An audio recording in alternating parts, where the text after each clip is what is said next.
Now I request our respected chairperson to please present a memento as a token of appreciation to Dr. Ramji Singh sir. Please sir.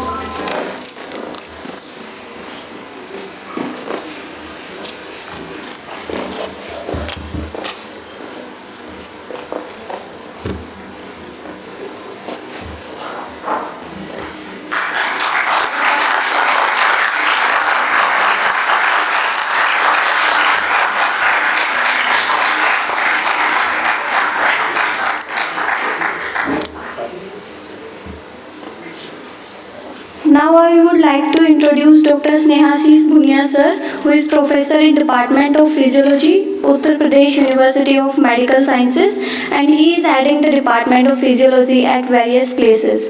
He has joined us to chair this session. Welcome sir.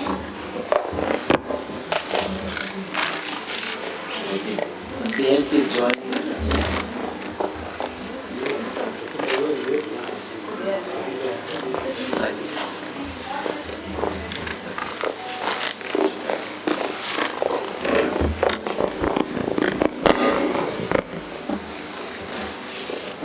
I extend my gratitude to our esteemed speaker for enlightening us about the nutritional benefits of millets as a wholesome food for holistic health.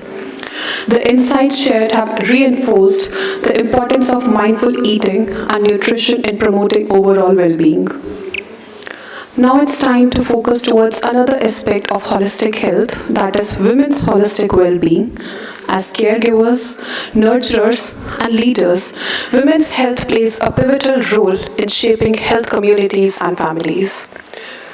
When women are healthy, families thrive, communities prosper, and the nation progress. Women's holistic health is the foundation of a balanced and a thriving life because it empowers them to live authentically, mindfully, and with a purpose.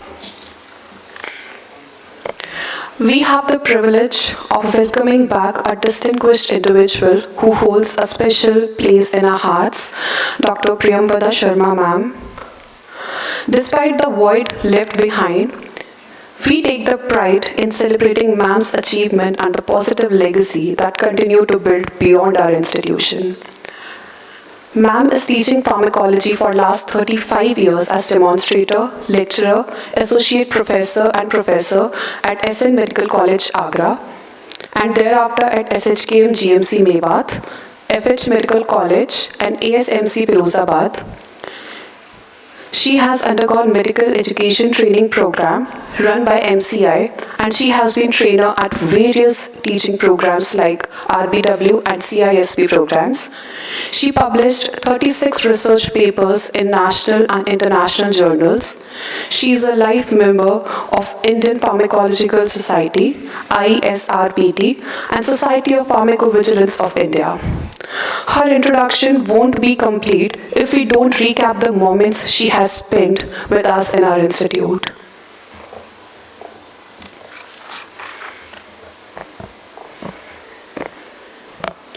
Apart from being a great teacher, she has been a great human being with extraordinary spirit.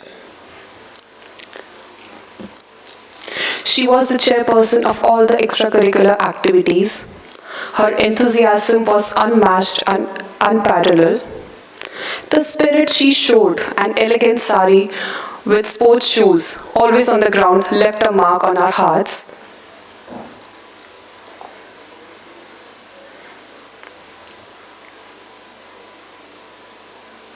She always encouraged and motivated the students.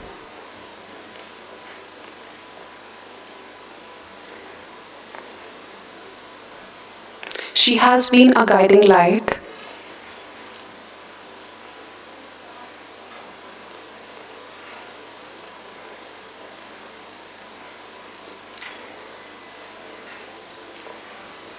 Her contributions, insights, and leadership enriched our academic environment deeply.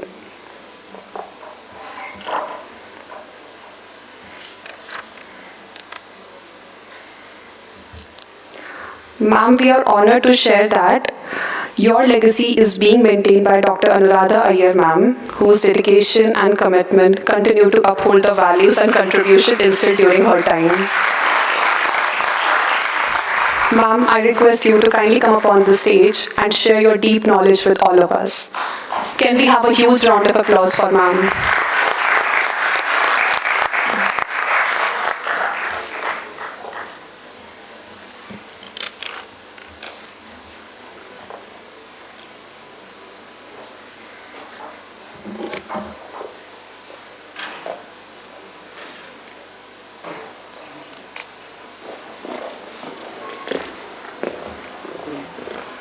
ये right.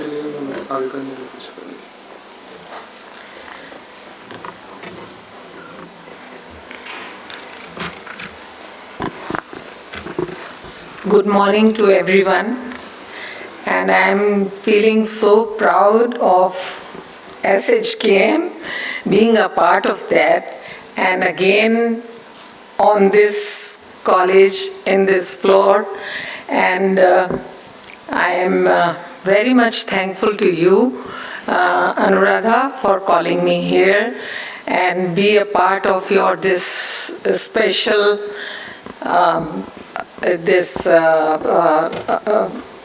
function and this what we call it holistic health program. So once we call, I'm thankful to all of the dignitaries and the chairpersons and faculty and my dear students whom I like very much because they are always helpful to the seniors. So I start with the topic of holistic health today, especially taking the women in my mind. Why we have to take women and why it's a holistic health. What do we mean by that and why on women? Then what is the connection when we say holistic? That means there should be a connection between the mind, the body and the health. Then what are the unique needs of women? Because God has made to live upon this earth, male and female, and males have a different type of body, and the females, they have unique another type of body. So their physical health, their mental health, their spiritual health, and along with that, their social health. It requires too much of it. So let me ask the girls and the ladies that have they ever felt that why I am a girl? कोई answer करेगा क्या? भाई yes.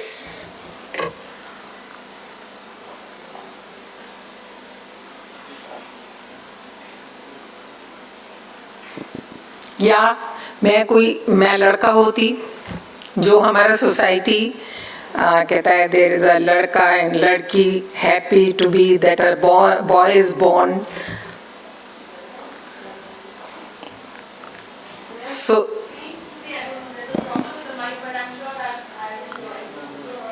Yes, I know. I think God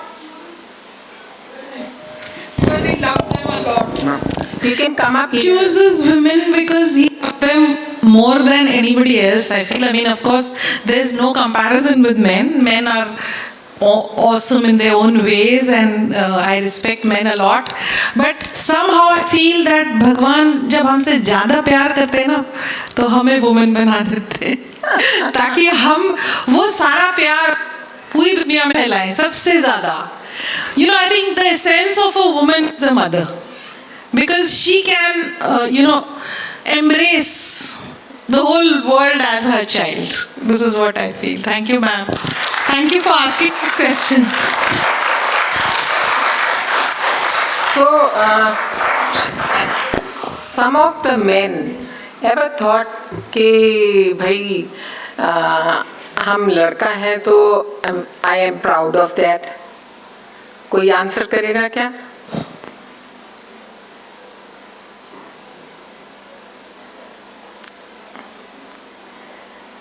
Yes, anyone? कोई नहीं बोलना चाहता कि भाई मैं लड़का हूँ, मैं ये कर सकता हूँ, मैं वो कर सकता हूँ, मैं यहाँ जा सकता हूँ, मैं वहाँ जा सकता हूँ. I think this is not the time at this age. But when I was 7 or 8 years old, I felt that क्या ही अच्छा होता कि अगर मैं लड़का होती.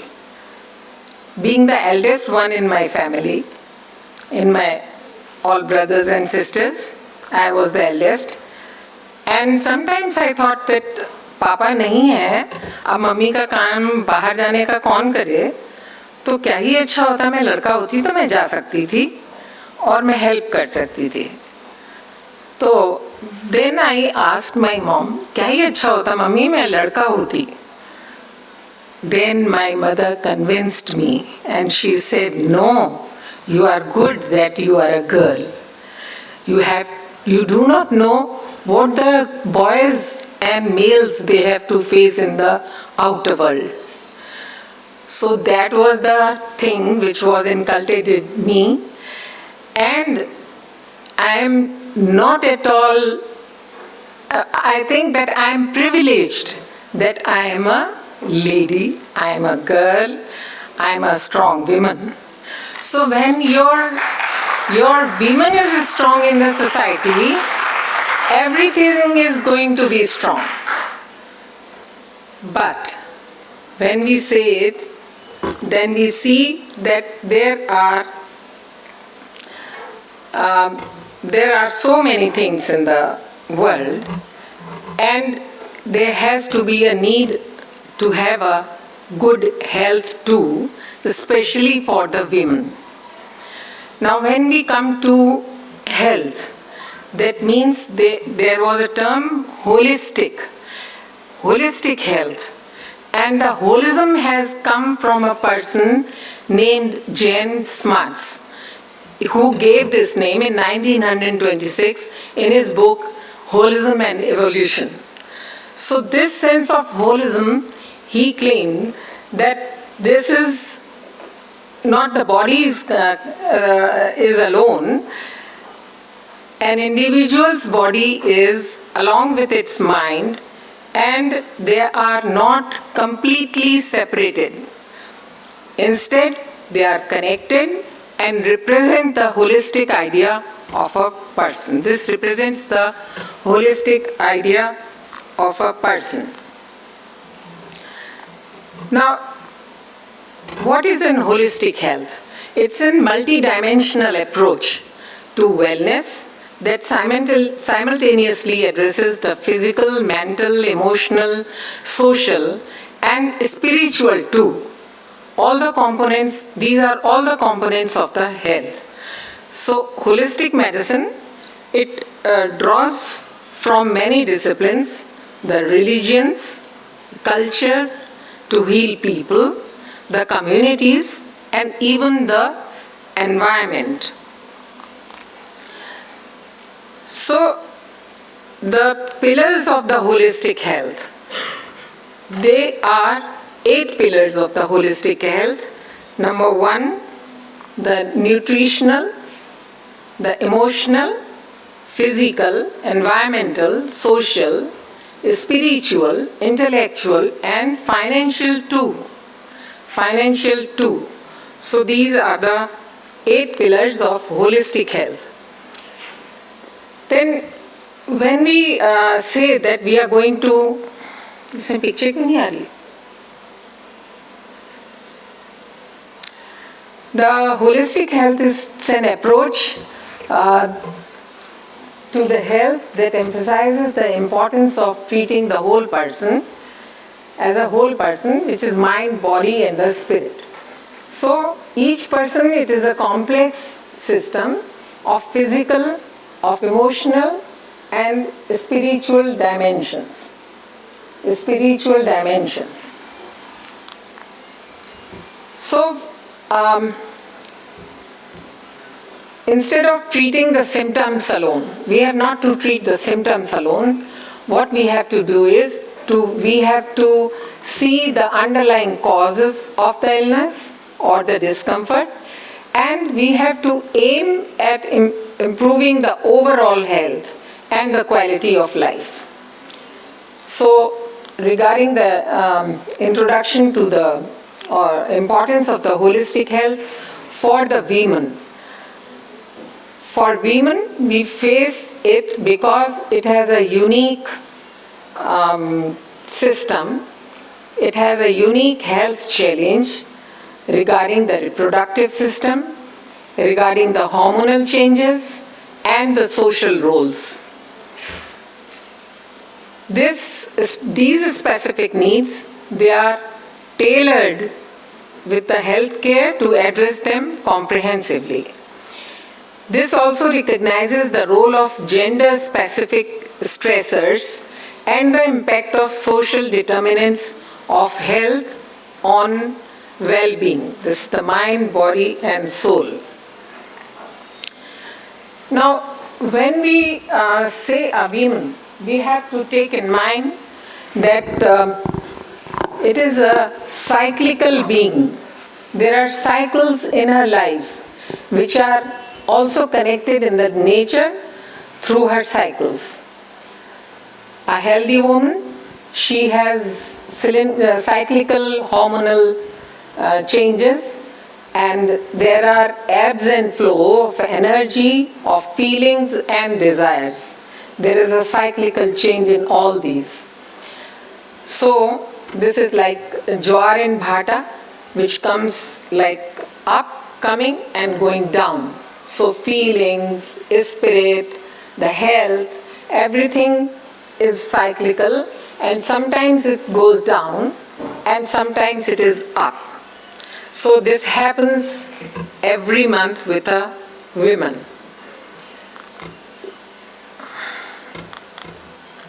So our hormonal balance, it impacts on all aspects of our lives, and this is vice versa. Our diet, the lifestyle and the environment all play an important role on the hormonal health. So it becomes a unique need for the health of a woman. There is a unique need for the health of a woman, and this encompasses biological, psychological, and social factors that require special consideration. By addressing these unique needs, we can improve overall health and well-being for the women. Here it shows that what are the age groups where we require special efforts for a woman. And this is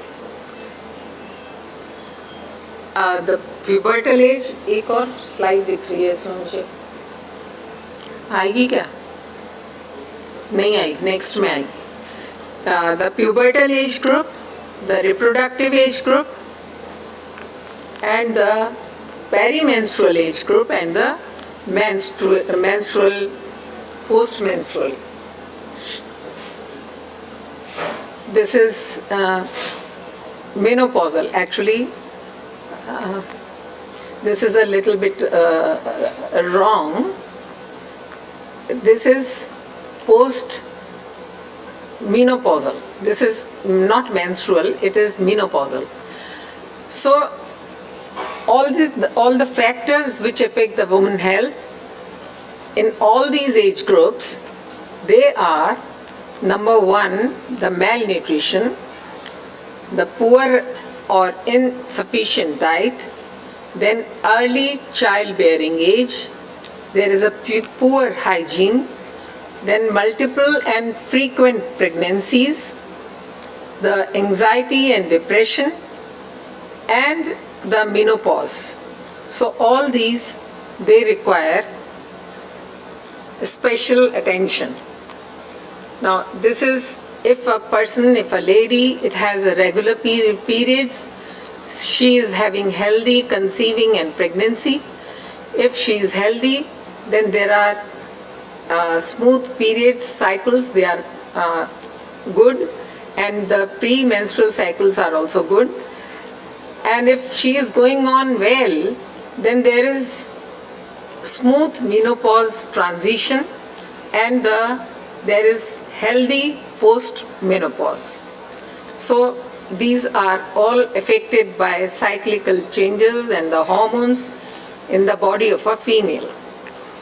So this is almost I have done with that. They have a menstruation, the pregnancy, childbirth, menopause, and there are hormonal changes going throughout the menstrual cycle.